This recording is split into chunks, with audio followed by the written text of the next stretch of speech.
brought to you by Palvi Agrico. आता शेतीसाठी जे काही लागणार ते घरपोच मिळणार, तेही मोबाईलच्या एका क्लिकवर. आपण सीएसटी स्टेशन मध्ये आहोत आता आणि एकेकाळी मला अशी कल्पना, मी मुंबईत वाढलेला आहे, मला कधी असं वाटलं नव्हतं की सीएसटीला असं अंडरग्राऊंड मेट्रो वगैरे कधीतरी असेल म्हणून. ही गर्दी तुम्हाला आता जी दिसते आहे ती इनफ आहे की तुम्हाला असं वाटतं अजून गर्दी असली पाहिजे? खरं नाही, गर्दी वाढणारच आहे. वाढणार आहे. आजचा दिवस हा सुट्टीचा आहे. सुट्टीचा दिवस आहे. पण एक हळूहळू सवय प्रकारे लागेल. सवय नाही. मी तुम्हाला सांगतो, म्हणजे ऑफिशियल एस्टिमेट आता ट्रॅफिक विभागाने हे दिलेलं आहे की या अंडरग्राऊंड मेट्रोमुळे रस्त्यावरचा 30% ट्रॅफिक, 30% 30% ट्रॅफिक लोकांना सवय लागेल आपल्या गाड्या सोडून ते झालाय. म्हणजे आता आपल्या गाड्या किती सोडल्या त्यापेक्षा taxi, share auto, share taxi, म्हणजे शेअर टॅक्सी विशेषतः याची गर्दी कमी होऊन गेलेली आहे आणि 30% लोक आता याच्यावर आलेले आहेत. त्यामुळे हे वाढणारच आहे. नाही, पण तरी सुद्धा ना मुंबईचा सगळ्यात मोठा प्रॉब्लेम काय, आणि खास करून इलेक्शनच्या वेळेस तो होतो की महानगरपालिका इलेक्शनच्या वेळेस लोक विचार करतात की महानगरपालिकेच्या मुद्द्यांवरती मतदान करायचं का तुम्ही स्टेट गव्हर्नमेंटकडे बघून मतदान करायचं. तर आता आपण नक्की कुठल्या गोष्टीवर मतदान केलं पाहिजे? का ते जे ट्रिपल इंजिन म्हणतात की इथे पण आमचं सरकार द्या, वरती पण आमचं द्या, वरती पण द्या, त्याच्यामुळे असं आहे. विकासाच्या विजनकडे पाहून, कोणाकडे विजन आहे, कोणी मांडलं विजन, कोणी करून दाखवलं. बघा, we are now time tested. बाकी लोक नुसते बोलबचन देत राहिले इतके वर्ष, ते दाखवण्याला त्यांच्याकडे काही नाही ना. पण आता त्यांनी होर्डिंग लागलेत ना, कोस्टल रोड आम्ही केलाय, 92,000 कोटीचं हे केलेलं अरे आहे. कोणाचे पोरगा आपला म्हटलं म्हणून आपला थोडी होतो. तुमचं म्हणणं की अरे आपल्या बाजूचा पोरगा मांडीवर बसवला तर थोडे आपला पोरगा होतो तो. पण तरी सुद्धा अनेक वर्ष कोस्टल रोड समजा एवढंच होतं तर का झाला नाही? मी याच्यापूर्वी का नाही झाला? याचं कारण होतं की कोस्टल रोड करता ज्या परमिशन्स हव्या होत्या, या परमिशन्स कधीच मिळाल्या नाहीत. मी स्वतः 5 बैठका घेतल्या कोस्टल रोड करता केंद्र सरकारमध्ये, आणि सगळे अधिकारी होते, त्यांना माहिती आहे कशा प्रकारे नॅव्हिगेट केलं. आणि ते सगळं केल्यानंतरही सुप्रीम कोर्टापर्यंत जाऊन प्रत्येक याच्यावर कोर्ट केस झाली, हे सगळं जिंकून आलो.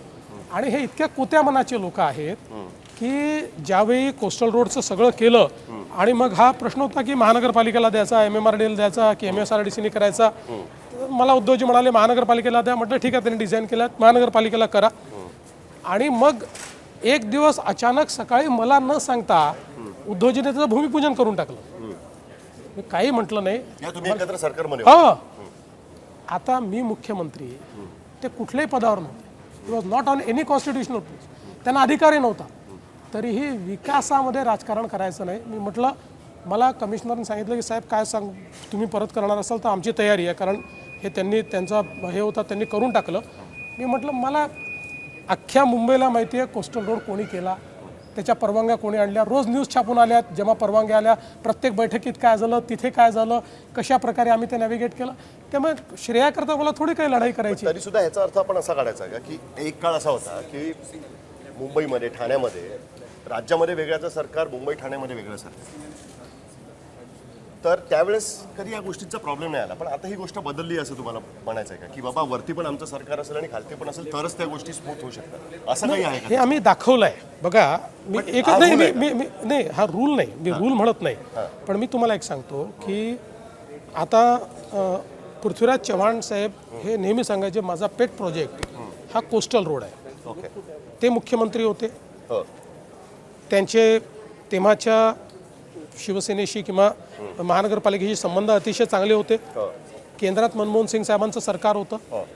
हे दरवेळेस जायचे आणि परत यायचे, एक परवानगी नाही आणू शकले, कोणीच नाही. मी त्यातल्या अडचणी समजून घेतल्या. ते शांघाय वगैरे बनवायचं होतं. हां, त्यांना ते नाही, पण कोस्टल रोडची काही करू शकले नाही. मला त्यातल्या अडचणी माहिती होत्या. आणि मोदीजी हे विकासाचं विजन असलेले आहेत. त्यांच्यासमोर विषय मांडले की तात्काळ ते विषय मार्गी लावतात.